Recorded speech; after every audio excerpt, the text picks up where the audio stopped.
আজকে বানাবো পুরান ঢাকার মোরগ পোলাও, তাও আবার ঘরোয়া পদ্ধতিতে। এত লাইট খাবার যা বারবার খাওয়া যায়। চলো তাহলে শুরু করি। প্রথমে কড়াইতে তেল গরম করে এতে পেঁয়াজ, তারপর এলাচ, দারুচিনি, আদা বাটা, রসুন বাটা দিয়ে ভালো করে কষিয়ে নেব।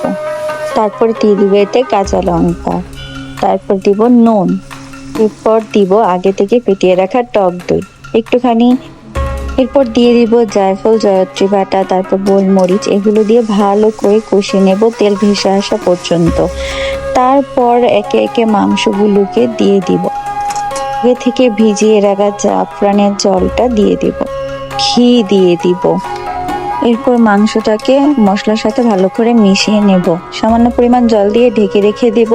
তারপর ঢাকনা উঠিয়ে ভালো করে কষিয়ে মাংসটাকে রান্না করে নেব, ঠিক যেমন তেল ভেসে আসা পর্যন্ত।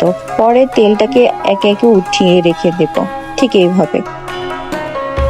গরম পানিতে এলাচ, দারুচিনি দিয়ে দিব, গুঁড়ো দুধ দিয়ে দিব। দুধ দেওয়ার পর নাড়াচাড়া করে নিতে হবে। তারপর বাদাম বাটা দিয়ে দিব, লবণ দিয়ে দিব স্বাদ অনুযায়ী। তারপর যে তেলটা উঠিয়ে রেখেছিলাম সেটা দিয়ে দিব। তারপর দিব আলু বোখরা। তারপর চালটা দিয়ে ভালো করে নেড়ে চেড়ে একটুখানি লেবু চিপে দেব। চুলার আঁচটা কমিয়ে টানা 20 মিনিট ঢেকে রেখে দেব। এই তো হয়ে গেল আমার পোলাওটা খুব সুন্দরভাবে হয়ে গেল। তারপর মাংসটা পোলাওর সাথে মিশিয়ে নেব। সামান্য একটু জাফরানের রং দিয়ে দিব এতে, তাতে কালারটা একটু ভালো দেখায়। এই তো হয়ে গেল আমার ঘরোয়া পদ্ধতিতে পুরান ঢাকার মোরগ পোলাও।